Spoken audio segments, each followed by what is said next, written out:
Hello everyone, नमस्कार। Railway शिक्षक भर्ती 2025 में आप सभी लोग शामिल होने जा रहे हैं। PRT, TGT, PGT professional ability के इस महा मैराथन में आप सभी का स्वागत है। हम आप अपनी तरफ से आप लोगों के लिए एक हमारा ये अंतिम प्रयास है, जिसमें हम आपको प्रोफेशनल एबिलिटी के इम्पोर्टेंट कुछ क्वेश्चंस को हम कवर करने जा रहे हैं इस वीडियो के माध्यम से। और इस वीडियो के माध्यम से हम आपको लगभग सारी चीज़ें कवर करवा देंगे जो कि आपके लिए इम्पोर्टेंट हैं। और यही हमारी एक अंतिम मैराथन होगी।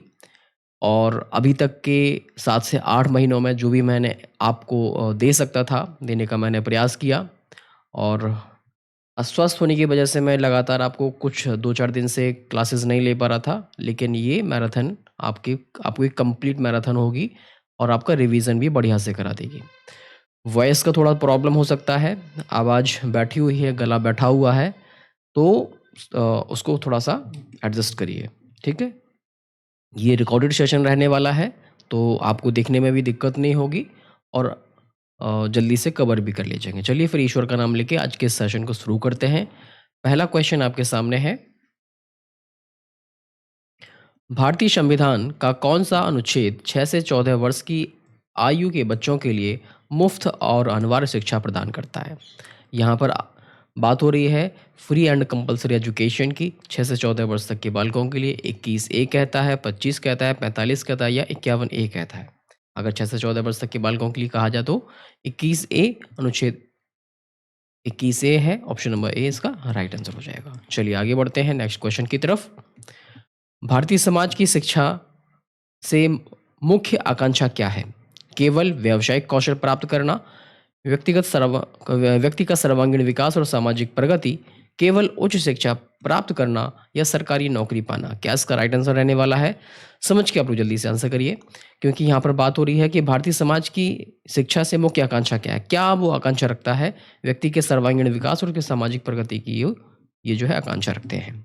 नेक्स्ट क्वेश्चन, राष्ट्रीय शिक्षा नीति 2020 का मुख्य लक्ष्य क्या है? केवल प्राथमिक शिक्षा पर ध्यान केंद्रित करना, भारतीय शिक्षा प्रणाली में बदलाव और सुधार करना, केवल तकनीकी शिक्षा को बढ़ावा देना या शिक्षा पर सरकारी खर्च कम करना?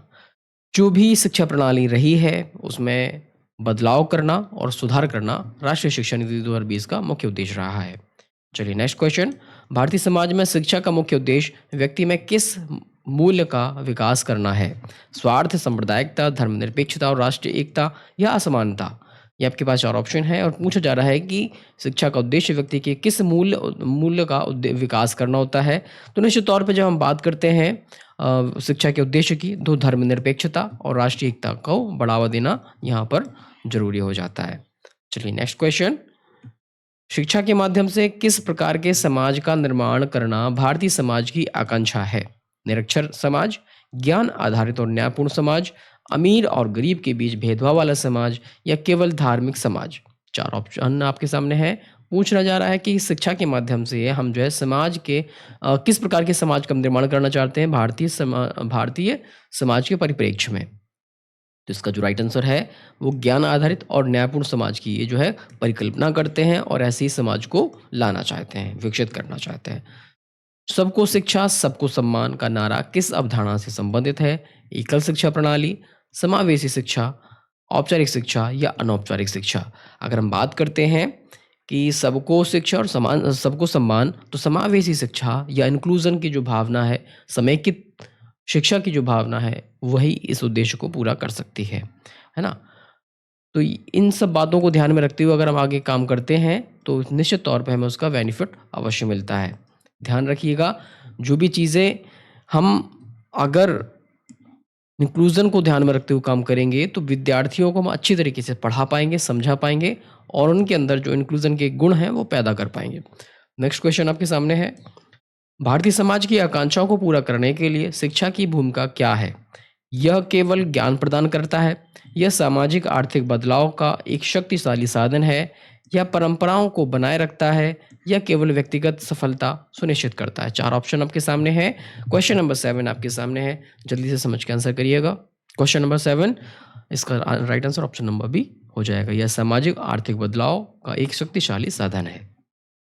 चलिए नेक्स्ट क्वेश्चन, ये जो क्वेश्चंस हैं आपके सिलेबस के अकॉर्डिंग है, अगर आप सिलेबस को अच्छे से पढ़े होंगे तो निश्चित तौर पे क्वेश्चन को आप समझ पा रहे होंगे। चलिए नेक्स्ट क्वेश्चन है, शिक्षा का उद्देश्य व्यक्ति को आत्मनिर्भर बनाना यह किस अवधारणा से संबंधित है? आत्मनिर्भर भारत, साक्षर भारत, ग्रामीण भारत या शहरी भारत? आत्मनिर्भर बनाना किस अवधारणा से ये रिलेटेड है? तो आत्मनिर्भर जो भी होगा व्यक्ति वो कब बनेगा? जब हम उद्देश्य हमारा क्या होगा? आत्मनिर्भर भारत। क्योंकि जो नारा चलाया जा रहा है या एक तरीके से कह लो कि मुहिम चलाई जा रही है आत्मनिर्भर भारत की। हम जो भी काम करें अपने हम किसी और पर डिपेंडेंट ना हो, किसी भी देश पर डिपेंडेंट ना हो। आज वर्तमान समय में आपने देखा कि अमेरिका ने हमारे ऊपर 50% टैक्स लगाया है ना? तो क्यों लगा रहा है वो? क्योंकि हम कुछ चीज़ें विदेशों से लेते हैं और उस पर हम डिपेंडेंट हैं, इसलिए वो उसका फ़ायदा ले रहा है। अगर हम पहले ही आत्मनिर्भर होते या होने के लिए काम कर रहे होते तो शायद ये ज़्यादा हमारे ऊपर प्रभावी ना हो पाते। चलिए नेक्स्ट क्वेश्चन, आधुनिक भारतीय समाज में शिक्षा का उद्देश्य किस प्रकार की सोच को बढ़ावा देना है? रूढ़िवादी सोच, अंधविश्वास सोच, वैज्ञानिक और आलोचनात्मक सोच या केवल पारंपरिक सोच? आपके पास 4 ऑप्शन है, जल्दी से समझ के आंसर करिए। क्वेश्चन नंबर 9 का ऑप्शन नंबर सी इसका राइट आंसर हो जाएगा, वैज्ञानिक और आलोचनात्मक सोच। नेक्स्ट क्वेश्चन आपके सामने है, भारतीय समाज के संदर्भ में शिक्षा का उद्देश्य शिक्षा का क्या महत्व है? यह केवल व्यक्तिगत उन्नति के लिए है या गरीब उन्मूलन और सामाजिक न्याय, राष्ट्रीय विकास के लिए महत्वपूर्ण है, यह केवल मनोरंजन के साधन है, यह केवल धार्मिक ज्ञान प्रदान करता है? चारों के पास ऑप्शन है, समझ के जल्दी से आंसर करिए। शिक्षा का क्या महत्व है? यह गरीबी उन्मूलन, सामाजिक न्याय, राष्ट्रीय विकास के लिए महत्वपूर्ण होती है, याद रखिएगा। चलिए नेक्स्ट क्वेश्चन, घर से संबंधित है ये, जो आपके सिलेबस में है। बच्चे की पहली पाठशाला कौन होती है? स्कूल होती है, पड़ोस होती है, घर होती है या मीडिया होती है? बच्चा जब जन्म लेता है तो कहाँ लेता है? स्कूल में जाके लेता है या पड़ोस में जाके लेता है? वो लेता है घर में। तो इसके लिए उसकी जो प्रथम पाठशाला उसका घर होता है और प्रथम शिक्षिका उसकी माँ होती है। घर का मुख्य शैक्षिक कार्य क्या है? केवल गणित और विज्ञान पढ़ाना, बच्चे को नैतिक सामाजिक मूल्यों का विकास करना, कठोर अनुशासन सिखाना या फिर केवल परीक्षा के लिए तैयार करना? उसको नैतिक और सामाजिक मूल्यों के बारे में बताना घर का मुख्य उद्देश्य हो जाता है। नेक्स्ट क्वेश्चन की तरफ आगे बढ़ते हैं, परिवार बच्चे के लिए किस प्रकार के विकास में सबसे महत्वपूर्ण भूमिका निभाते हैं? शारीरिक विकास में, भावनात्मक और सामाजिक विकास में, केवल बौद्धिक विकास में या व्यवसायिक विकास में? आपके पास 4 ऑप्शन है, समझ के जल्दी से आंसर करिए। क्वेश्चन नंबर 13 का क्या आंसर रहने वाला है? भावनात्मक और सामाजिक विकास। चलिए नेक्स्ट क्वेश्चन, माता पिता को बच्चे की शिक्षा में कैसे भाग लेना चाहिए? केवल बच्चे को स्कूल भेजकर, बच्चे की प्रगति और का नियमित रूप से पालन करके या उसका समर्थन करके, या केवल शिक्षक के निर्णय का पालन करके, या बच्चे को स्वयं पढ़ने के लिए छोड़कर? आपके पास 4 ऑप्शन है, समझ के आप लोग जल्दी से आंसर करिए कि माता पिता को बच्चे की शिक्षा में कैसे भाग लेना चाहिए? बच्चे की प्रगति का नियमित रूप से पालन करना चाहिए, उसका समर्थन करना चाहिए, ध्यान रखना चाहिए कि बच्चा को क्या-क्या पढ़ना है, कैसे पढ़ना है, क्योंकि उसका टाइम टेबल पहले से डिसाइड होता है, किस दिन क्या पढ़ना है, उसका स्कूल बैग, उसकी जो है स्कूल की दिनचर्या, सब पर ध्यान देना आवश्यक हो जाता है। चलिए आगे बढ़ते हैं नेक्स्ट क्वेश्चन की तरफ। एक बच्चे का व्यक्तित्व विकास में घर का क्या योगदान है? घर का कोई योगदान नहीं है, या बच्चे की व्यक्तित्व को आकार देने वाली या पहली एजेंसी है? घर केवल बच्चे की शारीरिक ज़रूरतों को पूरा करता है या केवल बच्चे की शैक्षणिक आवश्यकताओं को पूरा करता है? ऑप्शन नंबर बी इसका राइट आंसर हो जाएगा। चलिए नेक्स्ट क्वेश्चन की तरफ आगे बढ़ते हैं। एक बच्चे के लिए घर में सबसे महत्वपूर्ण क्या है? कठोर नियम और दंड, प्रेम, सुरक्षा और प्रोत्साहन, या बहुत सारे खिलौने और गैजेट्स, या फिर केवल अच्छी शिक्षा प्राप्त करना? उसका उद्देश्य है प्रेम, सुरक्षा और प्रोत्साहन का वातावरण मिलना, जो कि उसे घर पर ही मिल पाता है। चलिए नेक्स्ट क्वेश्चन की तरफ आगे बढ़ते हैं। एक घर की शिक्षा किस प्रकार की शिक्षा है? औपचारिक शिक्षा, अनौपचारिक शिक्षा, निरर्थक शिक्षा या व्यावसायिक शिक्षा? अनौपचारिक इनफॉर्मल एजुकेशन आता है। फॉर्मल एजुकेशन एक बाउंड्री के अंदर होता है, जैसे कि स्कूल, और जो बाउंड्री लेस एजुकेशन होती है वो आपका एक तरीके से अनौपचारिक शिक्षा में जाता है, वो कहीं से कुछ भी सीख सकता है। चलिए नेक्स्ट क्वेश्चन की तरफ आगे बढ़ते हैं। एक बच्चे की शैक्षिक सफलता में परिवार की क्या भूमिका है? परिवार का कोई प्रभाव नहीं पड़ता। परिवार की भागीदारी से बच्चे के शैक्षिक प्रदर्शन में सुधार होता है, परिवार केवल पैसे का प्रबंधन करता है, परिवार केवल बच्चे की रुचि को बाधित करता है। ऑप्शन नंबर 20 का राइट आंसर हो जाएगा, जिसमें परिवार की भागीदारी से बच्चे में जो है शैक्षिक जो प्रदर्शन है उसमें सुधार आता है। नेक्स्ट क्वेश्चन की तरफ आगे बढ़ते हैं। घर की किस भूमिका के कारण बच्चा सामाजिक रूप से विकसित होता है? जब वह केवल अकेला रहता है, जब वह अपने परिवार के सदस्यों के साथ बातचीत करता है, जब वह केवल स्कूल जाता है, जब वह केवल टीवी देखता है। 4 आपके पास ऑप्शन है, समझ के आप लोग जल्दी से आंसर करिए। ऑप्शन नंबर 20 का राइट आंसर हो जाएगा। चलिए आगे बढ़ते हैं। एक परिवार बच्चे में किस प्रकार की आदतों को विकसित करता है? बुरी आदतों को, अनुशासित और अच्छी आदतों को, या फिर कोई भी आदत नहीं, या केवल पढ़ाई की आदतें? ऑप्शन नंबर बी, अनुशासित कराता है उसे, अनुशासन में रहना सिखाता है और साथ ही साथ अच्छी आदतों को विकसित करने के लिए वो जो है आगे उसे बढ़ाता है। चलिए नेक्स्ट क्वेश्चन। स्कूल को समाज का लघु रूप किसने कहा? जॉन डीवी ने, रूसो ने, प्लेटो ने, या मॉन्टेसरी ने? इससे रिलेटेड हम क्वेश्चन पहले भी कर चुके हैं। जॉन डीवी महोदय थे, उनका कहना था स्कूल को समाज का लघु रूप माना जाता है। चलिए नेक्स्ट क्वेश्चन। स्कूल और समुदाय के बीच संबंध कैसा होना चाहिए? वे एक दूसरे से स्वतंत्र होने चाहिए, वे एक दूसरे के साथ मिलकर काम करना चाहिए, स्कूल को समुदाय पर हावी होना चाहिए, या स्कूल को समुदाय को नियंत्रित करना चाहिए? ये आपके पास 4 ऑप्शन है, समझ के बताना है क्या इसका राइट आंसर रहने वाला है। वे एक दूसरे के साथ मिलकर काम करना चाहिए, ठीक है ना। स्कूल और समुदाय मिलकर काम करेंगे तो निश्चित तौर पे स्कूल और समुदाय के साथ जो बच्चे रहते हैं दोनों जगहों पे, उनका सर्वांगीण विकास हो पाएगा। चलिए नेक्स्ट क्वेश्चन।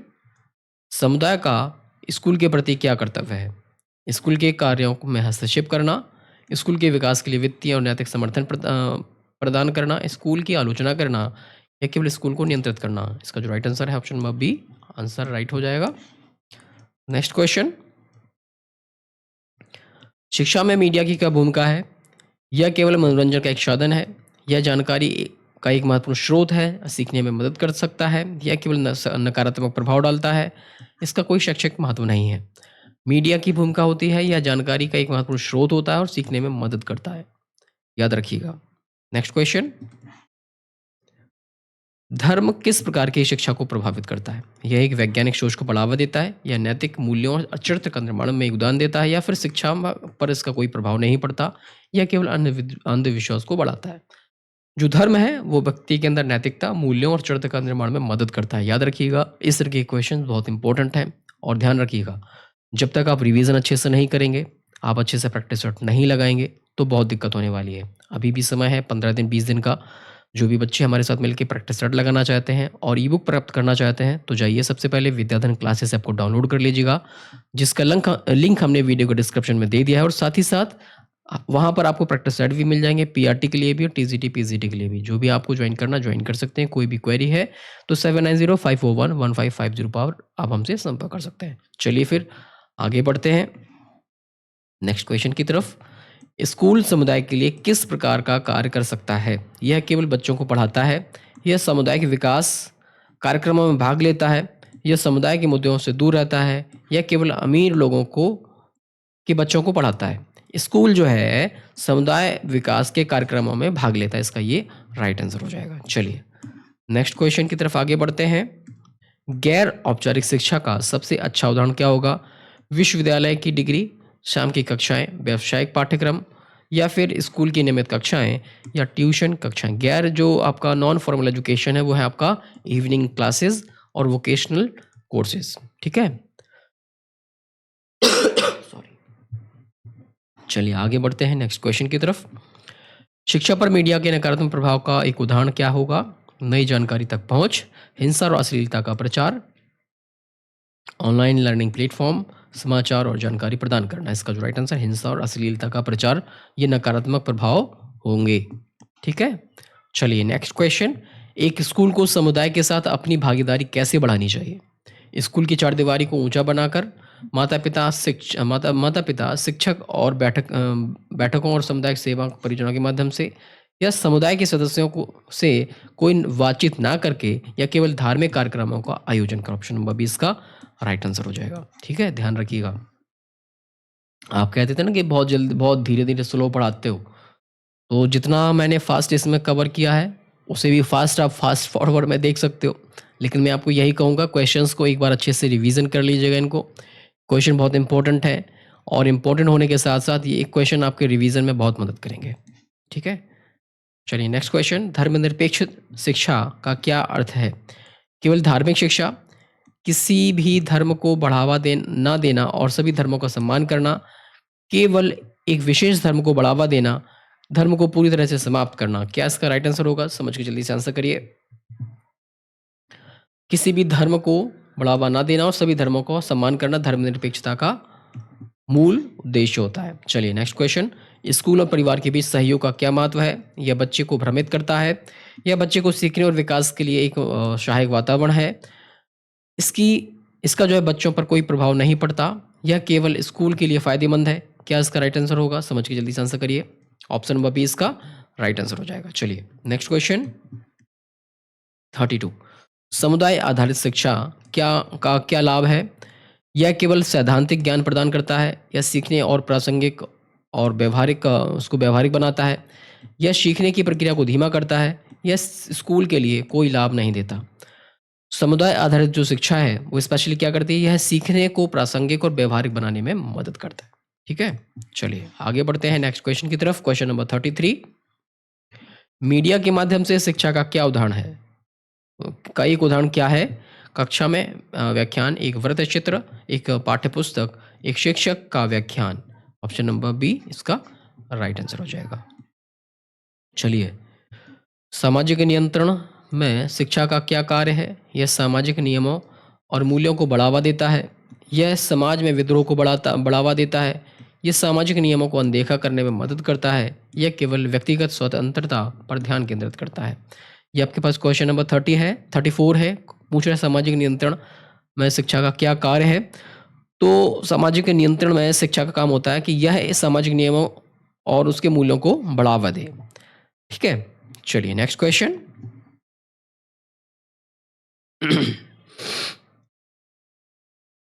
एक स्कूल को किस प्रकार की पाठ्यचर्या अपनानी चाहिए? केवल पारंपरिक, लचीली या लचीला, समुदाय की आवश्यकताओं के अनुकूल, या बहुत कठोर, या केवल धार्मिक शिक्षा? क्योंकि एक स्कूल जो होता है वो जो है समाज का लघु रूप माना जाता है। समाज में विभिन्न समुदायों से, विभिन्न धर्म जातियों से बच्चे आते हैं, तो वहाँ का जो पाठ्यचर्या है वो फ्लेक्सिबल होनी चाहिए और समुदायों की आवश्यकताओं पर ध्यान केंद्रित होनी चाहिए। ना ही धार्मिक हो, ना ही कठोर हो, ना ही पारंपरिक हो। ठीक है? चलिए next question, question number 36, media शिक्षा में क्या भूमिका निभा सकता है? जो मीडिया है वो शिक्षा में अपना क्या रोल प्ले करता है, आपसे पूछा जा रहा है। ज्ञान का प्रसार, सीखना और सीखने को मनोरंजक बनाना, छात्रों को दुनिया से जोड़ना, या उपरोक्त सभी? ऑप्शन नंबर डी इसका राइट आंसर हो जाएगा। देखो भाई, इस समय स्वास्थ्य बहुत खराब है, लेकिन मुझे मैंने एक क्लास तैयार कर ली थी। रिकॉर्डेड मोड में लाइव सेशन में आने का एक तरीके से मोड कह लो, या स्वास्थ्य साथ नहीं दे रहा था। इसके बावजूद भी मैं इस क्लास को रिकॉर्ड कर रहा हूँ धीरे-धीरे कैसे भी करके, और इस क्लास को बहुत अच्छी तरीके से कवर करिएगा, क्योंकि बहुत मेहनत करके इसको मैं दे रहा हूँ और बड़ी मुश्किल से इसको रिकॉर्ड कर पा रहा हूँ। ठीक है? चलिए नेक्स्ट क्वेश्चन, एक घर बच्चे में कौन-सा प्राथमिक गुण विकसित करता है? सामाजिक अलगाव, प्रेम और सहानुभूति, केवल प्रतिस्पर्धा, केवल धन कमाने की इच्छा? जल्दी से समझ के आंसर करिए। प्रेम और सहानुभूति इसका राइट आंसर हो जाएगा। चलिए नेक्स्ट क्वेश्चन, स्कूल में सामुदायिक भागीदारी का सबसे बड़ा लाभ क्या है? यह छात्रों के लिए सीखने के संसाधनों को बढ़ाता है, यह स्कूल के लिए अधिक काम बनाता है, यह माता-पिता को परेशान करता है, यह स्कूल के बजट को कम करता है। सामुदायिक भागीदारी की यहाँ पर बात हो रही है कि सामुदायिक जो भागीदारी है उसका सबसे बड़ा लाभ क्या होगा? यह छात्रों के लिए सीखने के संसाधनों को बढ़ावा देता है या उसको बढ़ाता है। चलिए नेक्स्ट क्वेश्चन,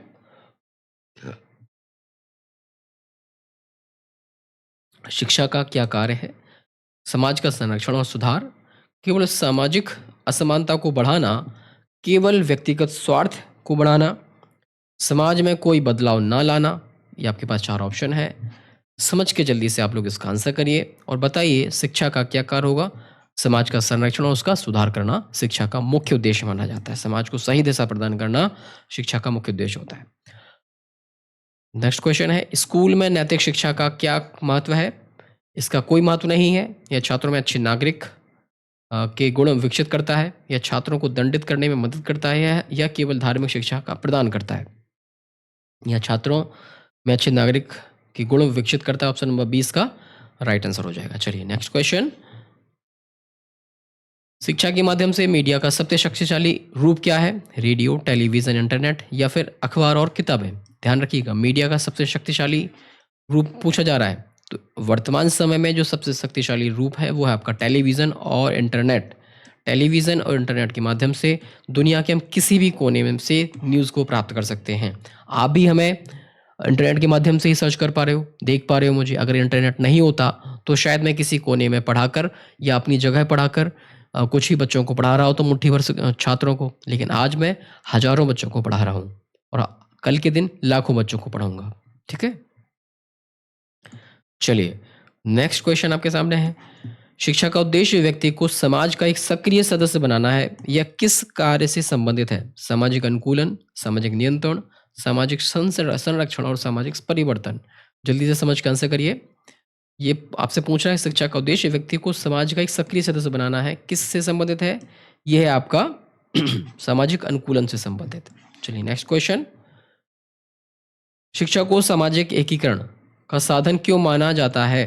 क्योंकि यह लोगों को अलग करता है, क्योंकि यह विभिन्न पृष्ठभूमि के लोगों को एक साथ लाता है, क्योंकि यह केवल एक ही वर्ग के लोगों को पढ़ाता है, क्योंकि यह केवल सामाजिक विभाजन को बढ़ावा देता है। क्या इसका राइट आंसर होगा?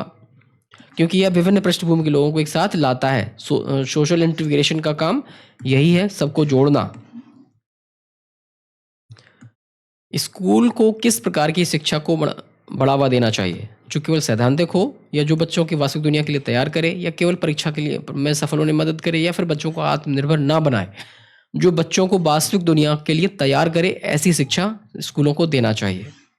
नेक्स्ट क्वेश्चन आपके सामने है, परिवार के बाद बच्चे के समाजीकरण के में सबसे महत्वपूर्ण भूमिका कौन निभाता है? पड़ोस, स्कूल मित्र समूह या फिर मीडिया या धार्मिक संगठन? परिवार के बाद जब बच्चा बाहर निकलता है, परिवार के बाद जब बच्चा बाहर निकलता है तो उसके कुछ मित्र बनते हैं, इसके बाद वो स्कूल में पहुंचता है, तो ऑप्शन नंबर 20 का राइट आंसर हो जाएगा। चलिए नेक्स्ट क्वेश्चन आपके सामने है, समाज की आकांक्षाओं को पूरा करने के लिए शिक्षा कैसी होनी चाहिए? गतिशील, प्रासंगिक होनी चाहिए, स्थिर पुरानी होनी चाहिए, केवल पारंपरिक होनी चाहिए या फिर केवल धार्मिक होनी चाहिए? अगर हमें समाज की आकांक्षाओं को पूरा करना है तो निश्चित तौर पे हमें ऐसी शिक्षा लेनी होगी, क्योंकि समाज की जो आकांक्षाएं हैं समय और परिस्थिति के साथ बढ़ती और डायनेमिक होती रहती हैं। तो और हमारी इसी तरीके से हमारी जो शिक्षा है वो भी डायनेमिक होनी चाहिए और रिलीवेंट होनी चाहिए, जिससे कि समाज की आवश्यकताओं को पूरा किया जा सके। नेक्स्ट क्वेश्चन आपके सामने है, मीडिया लिटरेसी का क्या महत्व है या मीडिया साक्षरता का क्या महत्व है? यह केवल मनोरंजन प्रदान करता है या लोगों को मीडिया संदेशों के आलोचनात्मक रूप से विश्लेषण करने में मदद करता है? यह केवल मीडिया को के प्रति अविश्वास पैदा करता है या कि उसका इसका कोई महत्व नहीं है?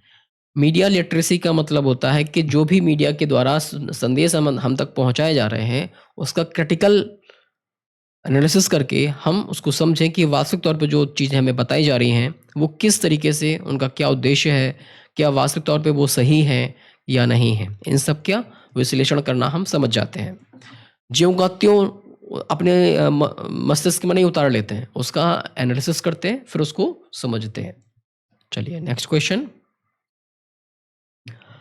शिक्षा किस प्रकार की सांस्कृतिक विरासत को संरक्षित रखती है? यह सांस्कृतिक मूल्यों को पूरी तरह से बदल देता है, यह एक पीढ़ी से दूसरी पीढ़ी तक सांस्कृतिक मूल्यों को स्थानांतरित करता है, यह सांस्कृतिक मूल्यों को नष्ट कर देता है, यह केवल पुरानी परंपराओं का पालन करता है। आपके पास 4 ऑप्शन है, समझ के आप लोग जल्दी से बता दीजिएगा कि सांस्कृतिक विरासत को अगर हमें संरक्षित रखना है तो उसका मतलब होता है यह एक पीढ़ी से दूसरी पीढ़ी तक सांस्कृतिक मूल्यों को क्या करता है? स्थानांतरित करता है।